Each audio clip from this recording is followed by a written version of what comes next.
آقا پر دل لاکھوں جس نے جوڑ دیے، ہو لاکھوں سلام اس آقا پر دل لاکھوں جس نے جوڑ دیے، دنیا کو دیا پیغام سکو انسانوں کے رخ موڑ دیے۔ ماشاءاللہ فجزاکم اللہ خیر۔ قابل قدر علماء کرام، قوت و صلاحیت و حوصلو امنگ و جفا کشی بلند پروازی اور عزائم کا دوسرا نام نوجوانی ہے۔ کسی بھی قوم و ملک کی کامیابی و ناکامی، فتح و شکست، ترقی و تنزلی، عروج و زوال میں نوجوانوں کا اہم کردار ہوتا ہے۔ ہر انقلاب چاہے وہ سیاسی ہو یا اقتصادی، معاشرتی سطح کا ہو یا ملکی سطح کا، اطلاعاتی و نشریاتی میدان میں ہو یا سائنسی میدان میں، غرض سبھی میدانوں میں نوجوانوں کا کردار نہایت ہی اہم اور کلیدی ہوتا ہے۔ ماضی میں بھی جیسا کہ تاریخ سے ثابت ہے کہ ہر چھوٹی بڑی تبدیلی نوجوانوں ہی کے ذریعے ہوئی ہے، زمانہ حال میں بھی ہر چھوٹی بڑی تنظیم یا تحریک، چاہے سیاسی ہو یا مذہبی سماجی ہو، ان میں نوجوان ہی پیش ہے۔ مستقبل میں بھی ہر قوم و ملک اور تنظیم انہی پر اپنی نگاہیں اور توجہ مرکوز کیے ہوئے ہے۔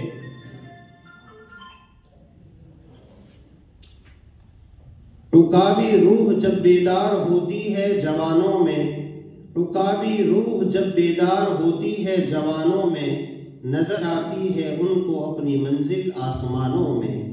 آج امت کے نوفارغین فضلہ بے شمار مسائل اور الجھنوں میں مبتلا ہوتے ہیں۔ ایک طرف اقتصادی مسائل سے دوچار ہے تو دوسری طرف کام کے مواقع کی تعین میں پریشانی ہے۔ ذمہ داری ادا کرنا چاہتے ہیں لیکن الجھی ہوئی رسی کی طرح سرا نہیں ملتا۔ اسی ضرورت کو محسوس کرتے ہوئے سہارا ایجوکیشن ٹرسٹ نے اس پروگرام کا انتظام کیا ہے۔ آج اس پروگرام میں دو اہم محاضرے پیش کیے جائیں گے۔ پہلا محاضرہ ہوگا موجودہ دور میں علماء کی ذمہ داری فکری افکار و نظریات کی روشنی میں، اور دوسرا محاضرہ ہوگا فضلائے مدارس، عصری تقاضے اور کام کرنے کے مواقع۔ شہدائیان اسلام، پہلا محاضرہ پیش کریں گے صدی کے محترم مولانا فرقان صاحب فتح گڑھی۔ آپ نے ابتدائی تعلیم دارالعلوم چھاپی سے حاصل کی، اس کے بعد جامعہ ابن عباس احمد آباد سے عالمیت کی سند حاصل کی، پھر المعہد العالم اسلامی حیدرآباد سے فقہ، حدیث، تفسیر میں اختصاص کیا، اور آج معہد کے شعبہ تحقیق میں فقیہ العصر مولانا خالد سیف اللہ رحمانی کی نگرانی میں کام کرتے ہیں۔ حضرت کے خاص تلامذہ اور معتمدین میں سے ہے۔ مولانا سے درخواست کروں گا کہ وہ اپنا محاضرہ بعنوان موجودہ دور میں علماء کی ذمہ داری فکری افکار و نظریات کی روشنی میں پیش کریں گے۔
السلام علیکم ورحمۃ اللہ وبرکاتہ۔ یہ بڑی خوشی کی بات ہے اور مسرت کا موقع ہے کہ آج مجھے اپنے علاقے کے فضلاء اور میرے خود اساتذہ کے سامنے کھڑے ہونے کا مجھے موقع مل رہا ہے۔ یہ میرے لیے بڑی خوشی کی بات ہے اور یہ میرا اپنا کارنامہ نہیں ہے، والدین اور اساتذہ کی دعائیں ہیں کہ جن کی بدولت آج میں اس مقام پر کھڑا ہوں۔ یہ اساتذہ اور والدین کی دعائیں ہیں۔ چونکہ وقت کافی ہو گیا ہے اور مجھے جو موضوع دیا گیا ہے وہ ہے فکری اور تہذیبی جنگ میں علماء کا کردار۔ حدیث میں علماء کی جو ذمہ داریاں بیان کی گئی ہے تو صراحتاً اس میں ذکر یہ کیا گیا ہے کہ علماء دینار اور درہم کے وارث نہیں ہیں۔ انبیاء کی وراثت میں فکری جو تعلیمات ہے اور افکار و نظریات ہے اس کی پاسبانی اور اس کی حفاظت یہ بھی علماء کا کام ہے، اور تعلیمات خداوندی اور تعلیمات نبوی صلی اللہ علیہ وسلم امت تک پہنچانا یہ بھی علماء کی ذمہ داری ہے۔ اور اگر ان تعلیمات میں کہیں در آتا ہے یا کسی طرف سے شکوک و شبہات کا حملہ کیا جاتا ہے، یا تعلیمات خداوندی ہو یا تعلیمات نبوی ہو اس کو مشکوک بنانے کی کوشش کی جاتی ہے یا مجروح کرنے کی کوشش کی جاتی ہے، تو ان شکوک و شبہات کو دور کرنا اور ان افکار کی تردید کرنا یہ بھی علماء کی ذمہ داری ہے۔ ایک حدیث جو مشہور ہے اس پر موضوع کا حکم لگایا گیا ہے، حدیث نہ صحیح لیکن کسی کا قول ہی صحیح، کہ قیامت کے دن یعنی انبیاء کے خون کے ساتھ علماء کی سیاہی تولی جائے گی۔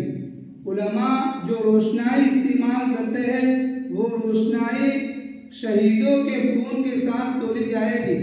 اس کی وجہ کیا ہے؟ حالانکہ جو شہداء ہوتے ہیں وہ اپنی جان کا نذرانہ اللہ کی راہ میں پیش کرتے ہیں، گھر سے دور ہوتے ہیں، اپنے پیچھے کتنے رونے والوں کو چھوڑ جاتے ہیں، اور عالم جو ہوتا ہے وہ ایک بند کمرے میں بیٹھ کر اپنی روشنائی کا استعمال کرتا ہے۔ تو کیا وجہ ہے کہ اللہ تعالیٰ اتنا بڑا مقام علماء کو دے رہے ہیں کہ کل قیامت کے دن ان کے خون کے ساتھ علماء کی روشنائی کا موازنہ کیا جائے گا، اور جو مقام اور جو درجہ شہداء کے خون کو دیا جائے گا وہی مقام علماء کی روشنی کو دیا جائے گا۔ تو اس کی وجہ یہ ہے کہ جو سپاہی ہوتے ہیں اور جو میدان جنگ میں ہوتے ہیں وہ اسلامی حدود کی پاسداری کرتے ہیں۔ اسلامی جو سرحدیں ہیں، زمینی جو سرحدیں ہیں، ان سرحدوں کی حفاظت کرتے ہیں اور ان سرحدوں کی حفاظت کر کے مسلمانوں کو امن و امان میں رکھتے ہیں۔ اور علماء جو ہے وہ اسلام کی جو فکری سرحدیں ہیں ان سرحدوں کی حفاظت کرتے ہیں۔ سپاہی اسلام کی زمینی سرحد کی حفاظت کرتا ہے جس کی وجہ سے اسے یہ مقام ملا ہے، اور علماء جو ہے علماء اسلام کی فکری سرحدوں کی حفاظت کرتے ہیں، اور ان فکری سرحدوں کی حفاظت کرنے کی وجہ سے ایک عالم کی روشنائی کو یہ مقام دیا گیا کہ کل قیامت کے دن اس کی سیاہی اور اس کی روشنی شہداء کے خون کے ساتھ تولی جائے گی۔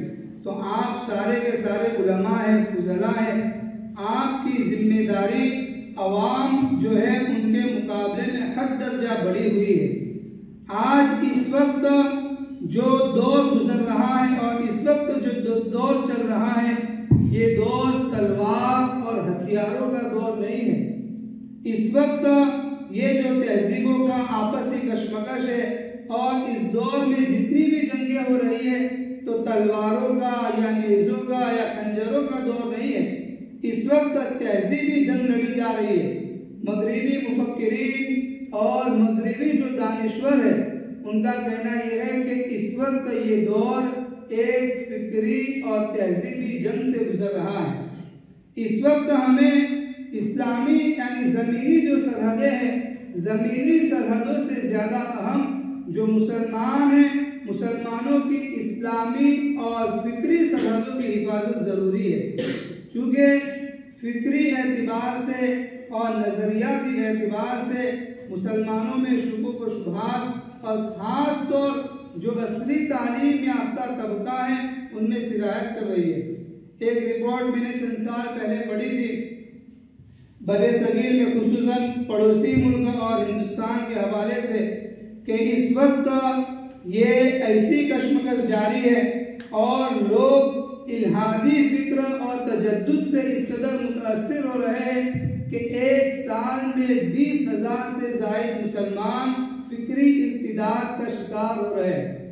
یہ چند سال پہلے کی رپورٹ ہے، اس وقت کیا حال ہوگا آپ سارے فضلاء ہیں، آپ اندازہ کر سکتے ہیں کہ ایک سال میں 20,000 سے زائد مسلمان ذہنی ارتداد کا شکار ہو رہے ہیں۔ ان سب کی ذمہ داری ہم پر ہے۔ 20,000 تو دور کی بات ہے، اگر ایک آدمی بھی فکری طور پر انحراف کر رہا ہے یا ایک آدمی بھی ذہنی طور پر مرتد ہو رہا ہے تو اس کی ذمہ داری ہم پر ہے۔ آج ہم علماء کی بڑی کمی ہے کہ ہم اس موضوع پر مطالعہ نہیں کرتے ہیں، حالانکہ یہ بڑا اہم موضوع ہے اور اس وقت دنیا میں علماء کے لیے سب سے اہم موضوع ہے، چونکہ اس وقت جو جنگ ہے مسلمانوں کی وہ ہتھیاروں کی جنگ نہیں ہے، وہ ہتھیاروں کی جنگ نہیں ہے، نظریاتی جنگ ہے، اور اس کا جو سرگنا ہے وہ یورپ ہے۔ یورپ یہ چاہتا ہے کہ ساری تہذیبیں اس کے سامنے اپنے ہتھیار ڈال دے اور مغربی تہذیب میں رنگ جائے۔ مغربی دانشوران کا تجزیہ ہے اور ان کا قول ہے کہ اس وقت دنیا میں 8 بڑی تہذیبیں پائی جاتی ہیں، 8 بڑی تہذیبیں پائی جاتی ہیں۔ ان 8 بڑی تہذیبوں کو مغربی تہذیب میں ضم کرنا اور مغربی تہذیب میں رنگ دینا یہ ان کا اصل مقصد ہے۔ یورپ میں چاہے یہودی تنظیم ہو یا عیسائی تنظیم ہو، ان کے تحت جتنے بھی انسٹیٹیوٹ قائم ہوتے ہیں اور جتنی بھی تحریکیں پیدا ہوتی ہے، ان تحریکوں کا واحد مقصد یہ ہے کہ مغربی تہذیب پوری دنیا میں عام ہو جائے، مغربی افکار، مغربی نظریات پوری دنیا میں عام ہو جائے اور سارے لوگ اسے قبول کر لیں۔ یہ صرف ان کا قول نہیں ہے، یہ نیو ورلڈ آرڈر کا حصہ ہے۔ یہ ان کا جو ایک منشور ہے نیو ورلڈ آرڈر، یہ چاہتے ہیں کہ پوری دنیا کی تہذیب ایک ہو، پوری دنیا کی کرنسی ایک ہو اور پوری دنیا ایک چھوٹے سی قوم کے تابع بن کر رہ جائے۔ یہ نیو ورلڈ آرڈر ہے، تو یہ اس نیو ورلڈ آرڈر کا حصہ ہے کہ ساری تہذیبوں کو مغربی تہذیب میں ضم کر لے۔ تو مغربی دانشوران کہتے ہیں کہ اس وقت دنیا میں 8 بڑی تہذیبیں پائی جاتی ہیں، ان 8 بڑی تہذیبوں کو مغربی رنگ میں رنگنا مشکل ہے، اور اس کے بعد ان کا تجزیہ یہ ہے کہ 6 تہذیبیں تو اب انہوں نے ہتھیار ڈال دیے ہیں اور وہ مغربی افکار و خیالات میں رنگ چکی ہے۔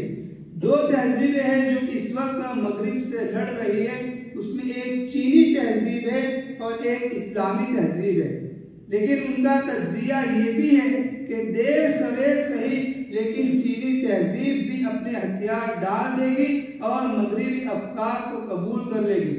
مغرب کو یہ کوئی اس کے لیے حادثہ نہیں ہے، اور مغرب کو آپ سے یہ دشمنی نہیں ہے کہ آپ 5 وقت کی نماز پڑھتے ہیں، سال میں 1 مہینے کے روزے رکھتے ہیں، حج بیت اللہ کرتے ہیں، یعنی ان چیزوں سے مغرب کو کوئی دشمنی نہیں ہے۔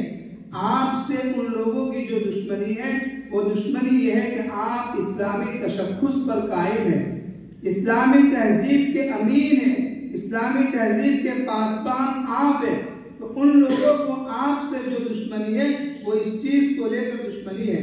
تو ان کا تجزیہ ہے کہ دیر سویر صحیح لیکن چینی تہذیب بھی ایک وقت کے بعد اپنے ہتھیار ڈال دے گی۔ ہمارا اصل مقابلہ ہوگا وہ اسلام سے ہوگا، اسلامی تہذیب سے ہوگا، اسلامی تمدن اور اسلامی تشخص سے ہمارا اصل مقابلہ ہوگا، اور آج ان کو یہی دشمنی ہے، چونکہ ان کے یہاں مذہب کا کوئی تصور نہیں ہے۔ عبادت کا کوئی تصور نہیں ہے. آپ عبادت کریں نہ کریں ان سے ان لوگوں کو کوئی فرق نہیں پڑتا. بس وہ یہ چاہتے ہیں کہ ہمارا جو منشور ہے نیو ورلڈ آرڈر ہے اس کی راہ میں جتنی بھی رکاوٹیں ہیں ان رکاوٹوں کو ختم کر دیا جائے.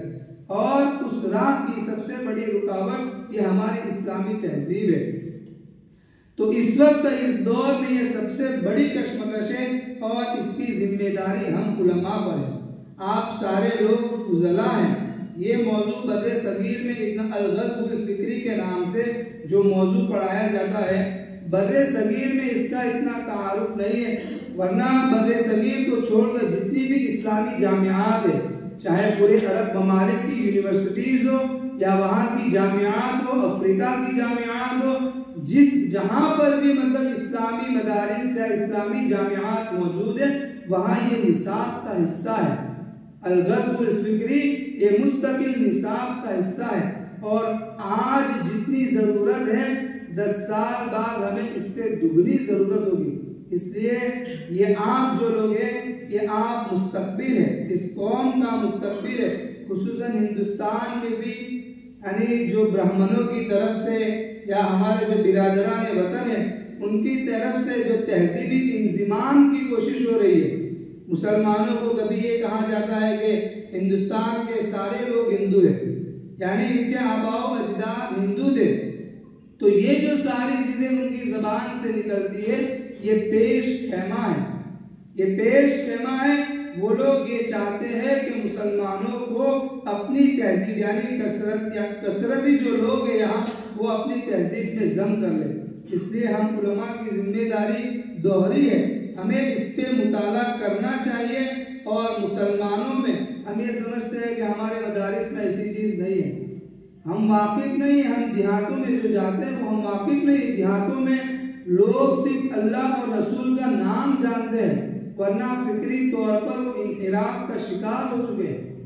یہ قادیانی جو اس وقت یعنی کامیاب کام کر رہے ہیں, عیسائی مشنریز جو کام کر رہی ہے, ان کی کامیابی کی سب سے بڑی وجہ یہی ہے کہ وہ دیہات جا کر فکری طور پر مسلمانوں کو کبھی مال کے ذریعے سے کبھی ان کی چھوٹی چھوٹی ضرورتیں پورے کرنے کے ذریعے سے اپنے افکار ان کے اندر انڈیل رہی ہے, اپنے افکار میں رنگ مسلمانوں کو رنگ رہے. اس لیے ہم علماء کی ذمہ داری ہے کہ ہم اس موضوع پر خصوصاً مطالعہ کریں اور اس موضوع کو اپنے مطالعے کا حصہ بنائیں. تو میرا آج جو موضوع ہے اس کی اہمیت میں نے آپ لوگوں کے سامنے ذکر کر دی کہ تہذیبی اور نظریاتی جنگ میں علماء کا کردار.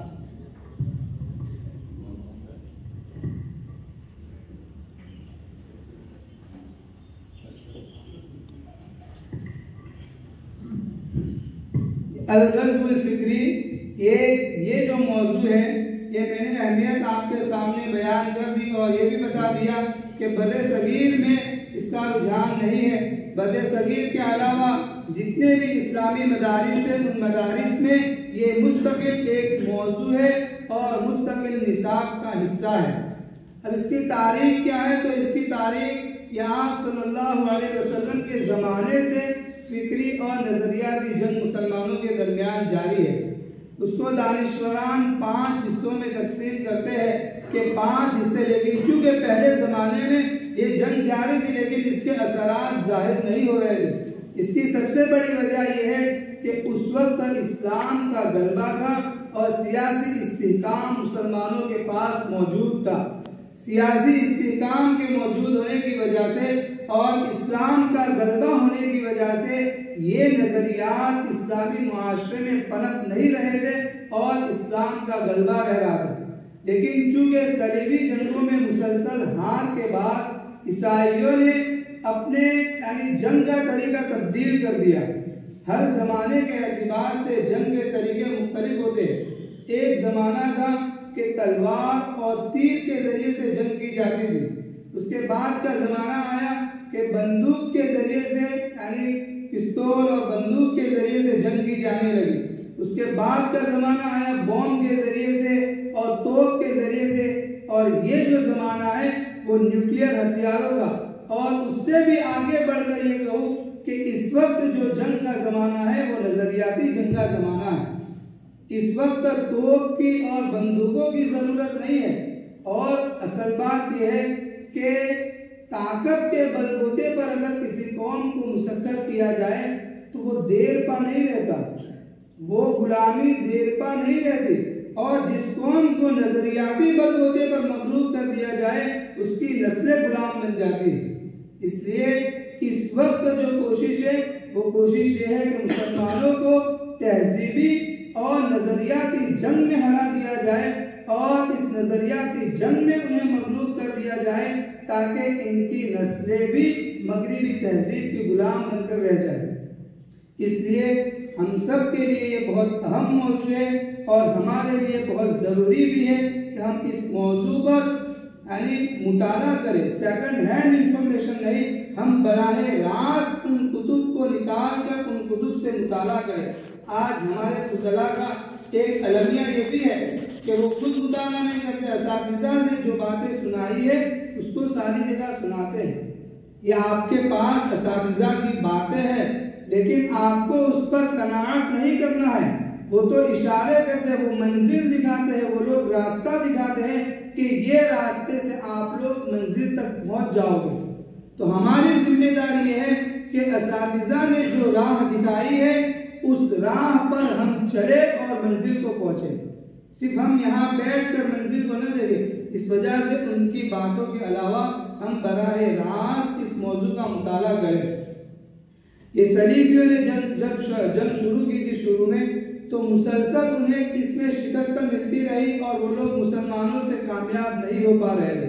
تو ان لوگوں نے مشورہ کیا کہ اب ہمیں مسلمانوں سے زمینی سرحدوں پر یا زمین پر ہمیں ان سے جنگ نہیں کرنی ہے، اب ہمیں ان سے نظریاتی طور پر لڑنا ہے۔ اس وجہ سے الغزو الفکری کی مختلف تعریفیں کی گئی ہے، اس میں سب سے زیادہ جامع جو تعریف ہے وہ جامع تعریف یہ ہے، وہ اسلوب جدید للغزو وضد للمسلمین بعد ہزائم متکررہ، یعنی مسلسل شکستوں کے بعد مسلمانوں کو خوف زدہ کرنے کے لیے، مسلمانوں کو مغلوب کرنے کے لیے یہ طریقہ اختیار کیا گیا ہے۔ اور میں نے آپ کو بتایا کہ چونکہ دور نبوی سے لے کر صلیبی جنگوں تک ہر میدان میں مسلمانوں سے وہ ہارے ہیں، یعنی جو باطل طاقتیں تھی، باطل طاقتیں چاہے وہ یہود کی شکل میں ہو یا عیسائیوں کی شکل میں ہو یا جس شکل میں بھی وہ لوگ، باطل طاقتیں جس شکل میں بھی ہو، آپ صلی اللہ علیہ وسلم کے زمانے سے لے کر صلیبی جنگوں تک ہر میدان میں انہیں شکست ملی ہے اور ہر میدان میں وہ مغلوب ہوئے۔ اب جب انہوں نے دیکھا کہ ہم ہر میدان میں ہارتے جا رہے ہیں، ہر میدان میں مغلوب ہوتے جا رہے ہیں، تو مسلمانوں کو اب زمین پر ہرانا مشکل ہے، تو اب انہوں نے یہ نیا طریقہ اختیار کیا کہ اب مسلمانوں سے ہم زمین پر جنگ نہیں کریں گے، لیکن نظریاتی طور پر مسلمانوں کو ابتداع اور الحاد کا شکار بنائیں گے۔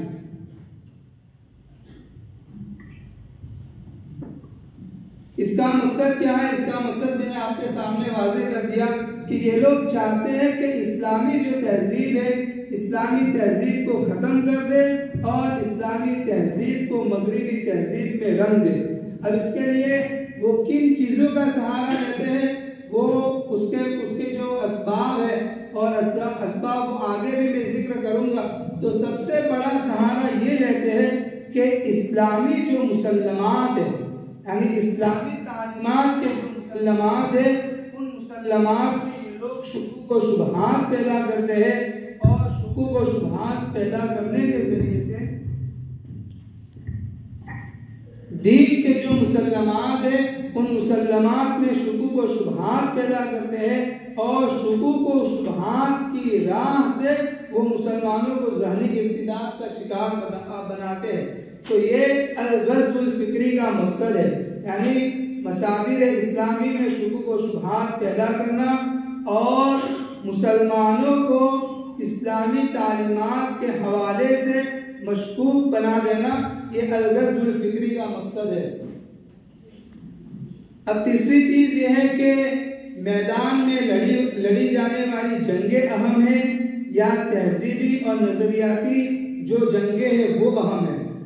تو اس وقت نظریاتی طور پر جو جنگیں لڑی جاتی ہے وہ میدان پر لڑی جانے والی جنگوں سے زیادہ اہم ہے۔ اس کے کئی وجوہات ہیں۔ ان وجوہات میں سے میں 3 وجہ آپ کے سامنے ذکر کروں گا۔ اس میں سے پہلی وجہ یہ ہے کہ میدان پر لڑی جانے والی جنگ میں دشمن معلوم ہوتا ہے، دشمن جانا پہچانا ہوتا ہے، اور مسلمان جانتے ہیں کہ ہمارے مقابلے میں یہ لوگ ہیں، ہمارے دشمن یہ لوگ ہیں۔ اور تہذیبی اور نظریاتی جو جنگ لڑی جاتی ہے اس میں دشمن نامعلوم ہوتا ہے، اس میں دشمن نامعلوم ہوتا ہے کہ ہم لوگوں پر وار کس طرف سے کیا جا رہا ہے اور کون لوگ کر رہے ہیں۔ تو چونکہ اس میں دشمن معلوم ہوتا ہے، اور ایک ظاہر سی بات ہے کہ ایک سامنے والے دشمن کو ہرانا یہ آسان ہے بمقابل اس کے کہ ایسے دشمن کو ہرانا جسے ہم جانتے ہی نہیں۔ تو ایک وجہ یہ ہے کہ ایک وجہ کہ عسکری جنگ کے مقابلے میں نظریاتی جنگ یہ زیادہ اہم ہے۔ اس کی ایک وجہ یہ ہے کہ عسکری جنگ میں دشمن جانا پہچانا ہوتا ہے اور نظریاتی جنگ میں دشمن نامعلوم ہوتا ہے۔ ایک دوسری وجہ اہداف کی تعیین، دوسری یعنی یہ وجہ یہ ہے کہ نظریاتی جنگ زیادہ اہم ہے۔ اس کی ایک وجہ یہ ہے کہ میدان پر جو دشمن ہوتا ہے اس کے اہداف متعین ہوتے ہیں۔ وہ یہ چاہتا ہے کہ مسلمانوں کی زمین پر قبضہ کرے، مسلمانوں کے مال و دولت پر قبضہ کرے، اور ان کی جو عورتیں ہیں ان پر قبضہ کرے۔ یہ ان کے اہداف ہوتے ہیں۔ اور نظریاتی جو جنگ ہوتی ہے اس میں اہداف نامعلوم ہوتے ہیں۔ آج تک فری میسن ہے، استشراق کی تحریک ہے، اور اس کے علاوہ ایلیمنٹی ہے، ان کے اہداف ہم لوگ بیان کرتے ہیں، لیکن واضح طور پر ہم یہ نہیں کہہ سکتے کہ ان کے یہی مقاصد ہے، اس کے علاوہ ان کا کوئی مقصد نہیں ہے۔ یہ سارے گروپس کئی سالوں سے اور ایک صدی سے وہ لوگ کام کر رہے ہیں، لیکن ان کے اہداف و مقاصد ہم اپنے ذہن سے بیان کرتے ہیں، ان کے تجویز کردہ اہداف نہیں۔ تو ایک وجہ یہ ہے کہ عسکری جنگ کے مقابلے میں نظریاتی جنگ زیادہ اہم ہے۔ اس کی ایک وجہ یہ ہے کہ عسکری جنگ میں اہداف متعین ہوتے ہیں اور نظریاتی جنگ میں دشمن کے اہداف واضح نہیں ہوتے۔ اور تیسری بات یعنی کہ عسکری کے مقابلے میں نظریاتی جنگ زیادہ اہم ہے، اس کی ایک وجہ یہ ہے کہ عسکری جنگ میں جو نقصان ہوتا ہے وہ جان و مال کا نقصان ہوتا ہے، مسلمانوں کی جان اور مال کا نقصان ہوتا ہے، اور نظریاتی جنگ میں یعنی اسلامی نظریات پر حملہ ہوتا ہے۔ اور ایک میں بھی جانتا ہوں، آپ لوگ بھی جانتے ہیں، اور سارے مسلمان اس کا اقرار کریں گے کہ ایک مسلمان کی نگاہ میں اس کی جان سے زیادہ عزیز اسلام مذہب ہے۔ ہم اپنی جان کا سودا کر سکتے ہیں لیکن اسلام کا سودا نہیں کر سکتے، یہ ایک ظاہر سی بات ہے، ایک عام سے عام مسلمان بھی اس کا قائل ہے۔ تو عسکری جنگ میں مسلمانوں کا جو نقصان ہوتا ہے وہ نقصان یہ ہوتا ہے کہ ان کی جانیں جاتی ہے اور ان کا مال لوٹا جاتا ہے، اور نظریاتی جنگ میں سیدھا مسلمانوں کے عقائد پر حملہ کیا جاتا ہے۔ اور اس کی ایک واضح مثال ہندوستانی جو سیاست ہے اس کی تناظر میں بھی آپ لوگ سمجھ سکتے ہیں کہ ہم سارے لوگ یہ باطل جو طاقتیں ہیں یا اس وقت برسر اقتدار جو پارٹی ہے ہم اس کی مخالفت کرتے ہیں، کانگریس سے زیادہ مخالفت کرتے ہیں۔ کیوں مخالفت کرتے ہیں؟ حالانکہ اگر ہم جائزہ لیں تو جتنا جانی اور مالی نقصان کانگریس کے زمانے میں ہوا ہے اتنا جانی مالی نقصان اس حکومت کے زمانے میں نہیں ہوا۔ سارے بڑے بڑے فسادات آپ اٹھا کر دیکھیں، بھاگلپور کا فساد ہو یا بہار میں جو ہوئے ہیں فساد، وہ سارے فسادات آپ اٹھا کر دیکھ لیں، گجرات کا جو فساد ہوا وہ سارے فسادات آپ اٹھا کر دیکھ لیں کہ مرکزی حکومت کانگریس کی تھی۔ اس کے باوجود ہم لوگ زیادہ نفرت اس وقت جو برسر اقتدار پارٹی ہے ہم اس سے کرتے ہیں۔ کیا وجہ ہے؟ اس نے جانی مالی نقصان زیادہ پہنچایا ہے، لیکن اس وقت جو حکومت ہے وہ حکومت ہماری جان مال سے زیادہ ہمارے نظریات اور ہمارے عقائد پر حملہ کرتی ہے۔ تو یہ سب سے بڑی وجہ ہے کہ ہم لوگ یعنی اس پارٹی سے زیادہ دور رہتے ہیں اور اس پارٹی سے زیادہ قریب رہتے ہیں، چونکہ اس نے جانی مالی نقصان تو پہنچایا ہے لیکن ہمارے نظریات پر اس نے دخل اندازی کرنے کی کوشش نہیں کی۔ تو ایک نظریاتی جنگ کے اہم ہونے کی وجہ یہ ہے کہ عسکری جنگ میں مسلمانوں کا جانی اور مالی نقصان ہوتا ہے، اور نظریاتی جنگ میں مسلمانوں کے عقائد اور ان کے مسلمات پر وار کیا جاتا ہے۔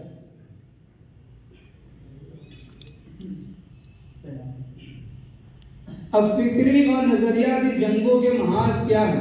یہ بہت بڑا موضوع ہے، یعنی اس کے لیے 1 گھنٹہ یا 3 گھنٹے ناکافی ہے۔ اس عنوان پر جامعات میں، عرب کی جو جامعات ہیں، پورے سال اس عنوان پر پڑھایا جاتا ہے، اور ان کے جو ورکشاپ ہوتے ہیں وہ ورکشاپ 15 روزہ اور 7 روزہ ورکشاپ ہوتے ہیں۔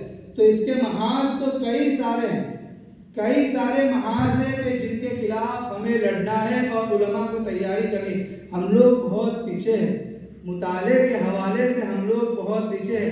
ایک مرتبہ میں بڑے مولانا خالد صفی اللہ رحمانی صاحب کے پاس بیٹھا ہوا تھا، تو اسی حوالے سے بات چل رہی تھی، تو اس وقت مولانا نے یہ جملہ کہا تھا کہ ملحدین اور مستشرقین نے اسلام میں شکوک و شبہات پیدا کرنے کے حوالے سے اتنا سارا کام کر دیا ہے اور اتنا لٹریچر تیار کر رکھا ہے کہ ہم علماء کے لیے اس کی تردید کے لیے 100 سال بھی ناکافی ہے۔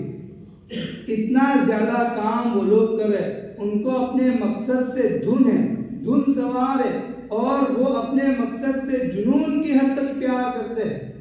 اور جو قوم اس دنیا میں اپنے مقصد سے پیار کرے، اپنے مقصد کا دھن لے کر یعنی گھومے پھرے، تو اللہ تعالیٰ اس کا بدلہ اس کو اس دنیا میں دکھائیں گے۔ آخرت کا معاملہ الگ ہے۔ قرآن کا ایک اصول ہے وَأَنَّ سَعْيَهُ سَوْفَ يُرَى، پہلے اس سے پہلے یہ آیت ہے وَأَن لَيْسَ لِلْإِنسَانِ إِلَّا مَا سَعَى وَأَنَّ سَعْيَهُ سَوْفَ يُرَى۔ یہاں آخرت کی کوئی قید نہیں ہے، یہاں یہ اصول ہے کہ اس دنیا میں جو محنت کرے گا اس کا صلہ اسے دکھایا جائے گا۔ ہم لوگ امتحان کے پرچوں کے لیے محنت کرتے ہیں اور کچھ دنوں کے بعد ہمارا رزلٹ آتا ہے، تو ہماری محنت کچھ ہی دنوں کے بعد ہمیں نظر آتی ہے۔ تو دنیا کا اصول یہ ہے کہ یہاں جو انسان بھی محنت کرے گا، اسلام اور کفر کی کوئی قید نہیں ہے، چاہے وہ مسلمان ہو یا غیر مسلم ہو، اپنے مقصد کے لیے جو بھی کام کرے گا اس کا صلہ اور اس کا رزلٹ اللہ تعالیٰ اسے دنیا میں ضرور دکھائیں گے۔ جزا اور سزا کا معاملہ وہ آخرت کا ہے۔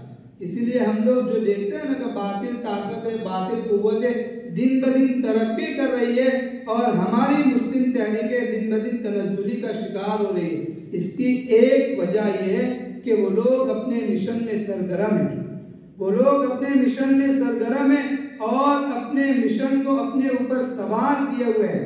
دن ہو رات ہو، انہیں ایک ہی لگن ہے کہ ہمیں اس مشن کو پورا کرنا ہے۔ اس وجہ سے یعنی اللہ تعالیٰ انہیں اس کا بدلہ دکھاتے ہیں۔ ہم ہندوستان میں دیکھیں، جنگ آزادی سے پہلے سے مسلمانوں کی تنظیمیں بھی تھیں اور باطل جو فاشسٹ طاقتیں ہیں ان کی بھی تنظیمیں تھیں۔ اس وقت جب مسلمانوں کی تنظیم بنی تھی، ہزاروں افراد اس کے تھے، اور جب ان کی تنظیم بنی تھی تو 3 لوگوں کے علاوہ چوتھا مرد نہیں تھا۔ اور اس وقت آپ موازنہ کیجئے، 1 کروڑ سے زائد لوگ ان کے لیے کام کرے، 1 کروڑ میں 1 لاکھ سے زائد تو مسلمان ہیں، ان کا مستقل ایک ونگ ہے، مسلم ونگ، 1 لاکھ سے زائد مسلمان ان کے لیے کام کر رہے۔ یہ ان کی 100 سالہ محنت کا نتیجہ ہے۔ ہم انہیں کوستے ہیں لیکن اپنی کمیوں پر ہم اپنی نظر نہیں دوڑاتے کہ ہماری کیا کمی رہ گئی کہ وہ اتنے کامیاب ہو گئے۔ اس وجہ سے ہمیں چاہیے کہ ہم اس موضوع پر مطالعہ بھی کریں اور مطالعے کے ساتھ ساتھ عملی میدان میں بھی اپنے مطالعے کو سر انجام دیں، یعنی اپنے مطالعے کو عملی میدان میں بھی پیش کریں اور لوگوں کے سامنے پیش کریں۔ تو فکری اور نظریاتی جنگوں کے جو محاذ ہیں وہ بہت سارے محاذ ہیں۔ اس میں ایک سب سے پرانا ان کا جو محاذ ہے وہ استشراق ہے۔ یہ ان کی سب سے پرانی تنظیم ہے۔ الہاد وغیرہ جو تنظیمیں ہیں وہ اسی سے پیدا ہونے والی تنظیمیں ہیں، چاہے الہاد ہو، تجدد ہو، جو بھی ہو، ماڈرن اسلام جو کہتے ہیں، ماڈرنزم کہتے ہیں، وہ ساری چیزیں یہ استشراق سے پیدا ہوئی ہیں۔ اب اس کی تعریف کیا ہے؟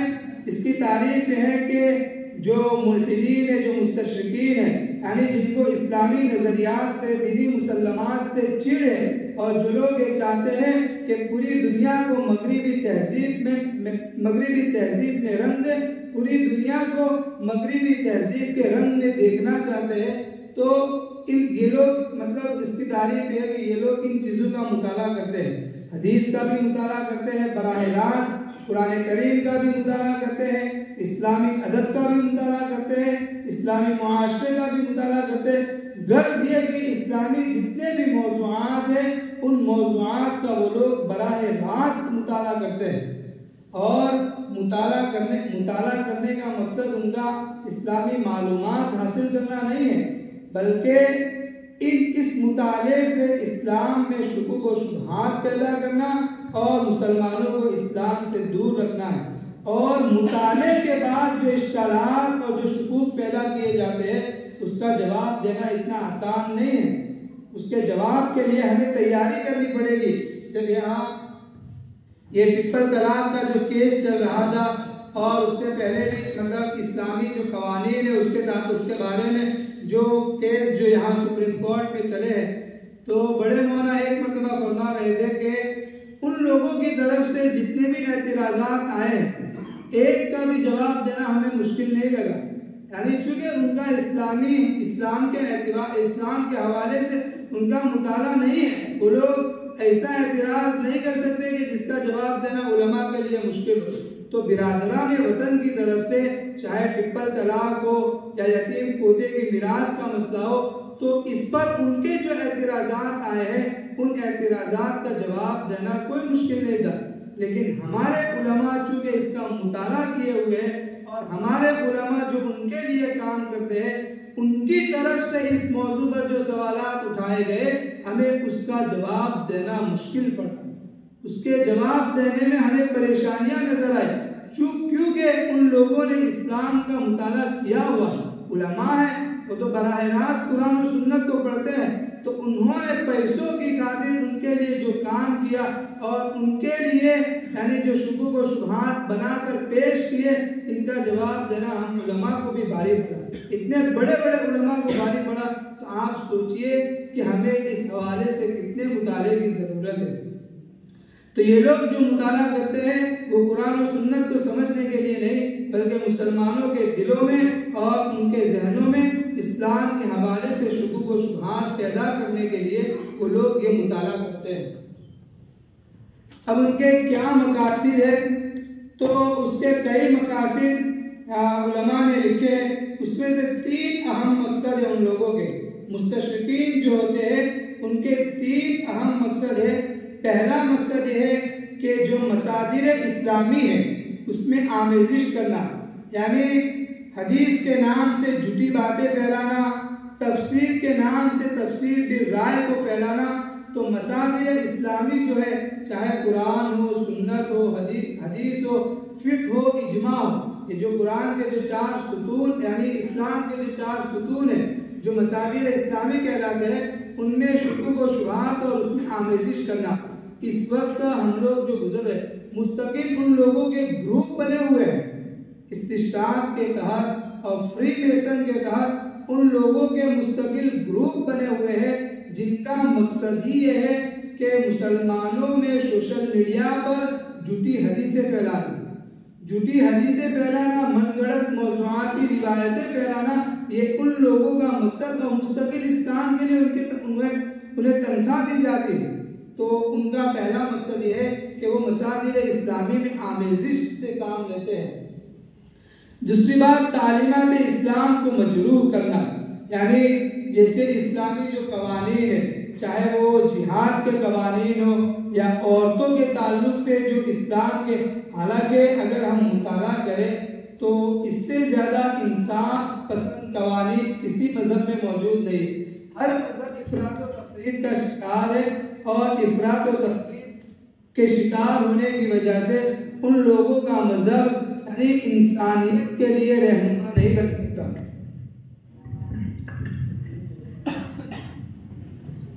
تو ان لوگوں کا مقصد یہ ہے کہ اسلام کی جو تعلیمات ہیں، جیسے جہاد کے جو قوانین ہیں، یا عورت کے تعلق سے وراثت کے مسائل ہو، یا اس کی معاشرتی مسائل ہو، ان مسائل کی عظمت کو مجروح کرنا، یہ ایک ان کا سب سے بڑا مقصد ہے۔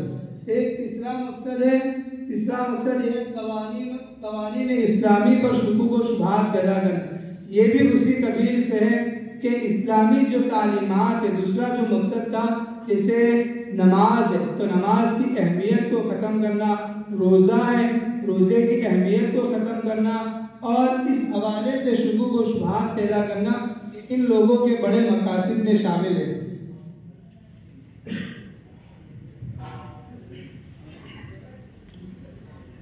یہ مستشرقین کے اہداف و مقاصد ہے۔ یہ وقت چونکہ کافی ہو گیا ہے تو میں صرف اشارے کرتے ہوئے گزر جاؤں گا۔ اس میں سے پہلا مقصد یہ ہے، یعنی اہداف و مقاصد میں پہلا مقصد یہ ہے کہ اسلام کو سابقہ مذہب سے ماخوذ قرار دینا۔ یعنی یہ تحریک تو بر صغیر میں اتنی نہیں ہے، لیکن یورپ وغیرہ میں وہ لوگ اسلام کو جو سابقہ مذاہب ہے اس سے جوڑنے کی کوشش کرتے ہیں۔ یعنی وہ یہ کہتے ہیں کہ مذہب اسلام مستقل کوئی دین نہیں ہے، یہ شریعت محمدی کوئی مستقل شریعت نہیں ہے، یہ تو وہی شریعت ہے جو موسیٰ علیہ السلام لے کر آئے تھے، یا جو عیسیٰ علیہ السلام لے کر آئے تھے، یہ وہی شریعت ہے، مستقل کوئی شریعت نہیں ہے۔ دوسرا مقصد ہے قرآن کریم میں شکوک و شبہات پیدا کرنا۔ تیسرا مقصد ہے وحی اور رسالت کی استناد مجروح کرنا۔ چوتھا مقصد ہے حدیث اور فقہ اسلامی پر وار کرنا۔ پانچواں مقصد ہے موضوع اور باطل روایات کی ترویج، اور چھٹا مقصد ہے مغربی تہذیب کی ترویج و اشاعت۔ یہ سارے نکات ہیں، ہر نقطے پر آپ لوگ مطالعہ کر سکتے ہیں، اور مطالعے کے ذریعے سے اپنے ذہن میں ان کی تردید کے لیے مواد جمع کر سکتے ہیں، اور یہ اس وقت کی بڑی اہم ضرورت ہے۔ میں نے آپ کو شروع میں بتایا تھا کہ چند سال پہلے کی رپورٹ میں نے پڑھی تھی کہ ہندوستان اور پڑوسی ممالک کا پڑوسی ملک کا یہ حال ہے کہ سال میں 20,000 سے زائد مسلمان ذہنی ارتداد کا شکار ہو رہے ہیں۔ یہ چند سال پہلے کی رپورٹ ہے، اور اس وقت تو یہ لوگ 30,000 سے زیادہ تجاوز کر چکے ہوں، اللہ نہ کرے۔ لیکن چونکہ یہ اب صرف اس سے عوام متاثر نہیں ہو رہی ہے، اہل علم بھی متاثر ہو رہے۔ کئی اہل علم ایسے ہیں کہ جو اس وقت فکری انحراف کا شکار ہے۔ ہندوستان میں کئی ہے کہ آپ لوگ جانتے ہوں کہ نام لینا مناسب نہیں ہے، کہ کئی ایک ہے جو فکری انحراف کا شکار ہے، حالانکہ ان کے پاس سارا مطالعہ موجود ہے۔ تو آج یہ ساری چیزیں صرف عوام میں سرایت نہیں کر رہی ہے، بلکہ علماء بھی اس سے متاثر ہو رہے ہیں۔ اس وجہ سے ہمیں اس موضوع پر ٹھوس مطالعہ کرنا ہوگا، اور ان کی تردید کے لیے اور ان کی جوابات کے لیے مستقل لٹریچر تیار کرنا ہوگا۔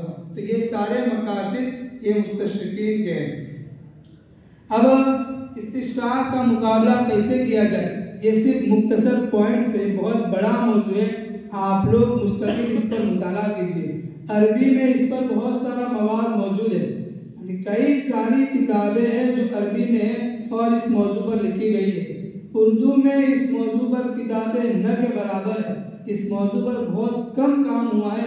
ایک کتاب جو تاریخ امت مسلمہ کے مصنف ہیں ڈاکٹر اسماعیل ریحان صاحب، ان کی ایک کتاب ہے، دو کتابیں ہیں، الغزو الفکری کے اصول، نظریاتی جنگ کے اصول، اور ایک دوسری ان کی کتاب ہے فکری و نظریاتی جنگوں کے محاذ۔ تو عربی میں تو بہت سارا مواد ہے، لیکن اگر آپ اردو سے پڑھنا چاہیں تو ان دو کتابوں کا لازماً مطالعہ کیجیے۔ تو اب استشراق کا مقابلہ کیسے کیا جائے، تو یہ اداروں کا کام ہے کہ الغزو الفکری کو اپنے نصاب کا حصہ بنائیں۔ میں نے آپ کو شروع میں ہی بتایا تھا کہ یہ بر صغیر میں نصاب کا حصہ نہیں ہے۔ بر صغیر کے علاوہ جتنے بھی مدارس دوسرے ملکوں میں پائے جاتے ہیں، چاہے وہ عرب کی جامعات ہو یا یوروپ کی جامعات ہو، وہاں یہ ایک مستقل موضوع ہے، اس پر انہیں اختصاص کروایا جاتا ہے، اور اختصاص کے ساتھ ساتھ یعنی درس نظامی میں بھی یہ ان کے درس کا حصہ ہے۔ اس لیے ادارے والوں کو بھی چاہیے کہ وہ اس موضوع کو اپنے نصاب کا حصہ بنائیں اور اس کے ذریعے سے جو طلباء ہیں ان کی ذہنی تربیت کی جائے۔ دوسرا مقابلہ کرنے کا طریقہ یہ ہے کہ ہم علماء کے لیے اس حوالے سے درسگاہ قائم کریں، یعنی جو تخصصات کے شعبے ہوتے ہیں تو ہمارے یہاں مشہور جو ہے اختصاص فی الفقہ ہے، اختصاص فی الحدیث ہے، اختصاص فی التفسیر ہے، مطالعہ مذاہب۔ یہ چیز مطالعہ مذاہب سے بالکل ہٹ کر ہے، یہ بالکل مختلف چیز ہے۔ تو ہمیں چاہیے ادارے والوں کو یا جو لوگ بھی اس میدان میں کام کر رہے ہیں ان کو چاہیے کہ وہ اس موضوع پر مستقل درسگاہیں اور فضلاء کے لیے اختصاص کے شعبے قائم کریں۔ اور تیسری بات کہ ہم استشراق کا مقابلہ کیسے کر سکتے ہیں، تو ہم اس کے خلاف یعنی تحقیقی اور تنقیدی لٹریچر جمع کریں۔ اس وقت یعنی ہندوستان میں جو باطل طاقت ہے اس میں سب سے بڑی طاقت اور جو باطل تنظیم ہے اس کی کامیابی کی ایک وجہ مفکرین یہ بھی ذکر کرتے ہیں کہ وہ سال بھر میں اتنا لٹریچر شائع کرتا ہے کہ ہمارے مدارس والے مل کر اتنا لٹریچر شائع نہیں کرتے۔ ایک لے دے کے عوامی ذہن کو صاف کرنے کے لیے اور عوامی اور خاص کر عصری تعلیم یافتہ طبقہ جو ہے ان کے ذہن کو صاف کرنے کے لیے، شکوک و شبہات سے دور رکھنے کے لیے جماعت اسلامی سے تھوڑا بہت لٹریچر شائع ہوتا ہے۔ ہمارے مدارس والے بھی شائع کرتے ہیں اور وہ لوگ بھی شائع کرتے ہیں، لیکن اس لٹریچر کی تعداد اور اس لٹریچر کی کمیت بہت کم ہے، یعنی بہت کم ہے، اور وہ لوگ ایک سال میں مطلب اتنا زیادہ لٹریچر شائع کرتے ہیں کہ ہمارے سارے ادارے مل کر اتنا لٹریچر شائع نہیں کرتے۔ اس لیے ہمیں چاہیے کہ اس کا مطالعہ کریں اور مطالعہ کرنے کے بعد تحقیقی اور تنقیدی لٹریچر تیار کریں، مضامین لکھیں اور سوشل میڈیا پر اسے پھیلائیں۔ سوشل میڈیا اس وقت فکری اور تہذیبی جنگ سے یعنی ذہن تبدیل کرنے کا سب سے بڑا پلیٹ فارم، تو ہم سوشل میڈیا ہر ایک استعمال کرتا ہے، واٹس ایپ، فیس بک، انسٹاگرام، ٹیلی گرام اور اس کے علاوہ ٹویٹر، ہر کوئی استعمال کرتا ہے، چھوٹے چھوٹے بچے استعمال کرنے لگے، تو ہم اس کا مثبت استعمال کریں اور ان چیزوں کو سوشل میڈیا پر پھیلائیں۔ آج بھی وہ قوم پیاسی ہے، پوری دنیا آج بھی پیاسی ہے، لیکن انہیں اسلام کے قریب آنے نہیں دیا جا رہا ہے، ہم قریب نہیں لا رہے ہیں اور وہ لوگ دنیا کو اسلام کے قریب آنے نہیں دے رہے۔ تو ہمیں چاہیے کہ اس پلیٹ فارم کے ذریعے سے ہم تعارف اسلام کا کام کریں اور اسلامی جو تعلیمات ہے، اسلامی تعلیمات کو عقلی اور نقلی دونوں چیزوں کے ذریعے سے ہم عوام کو سمجھائیں۔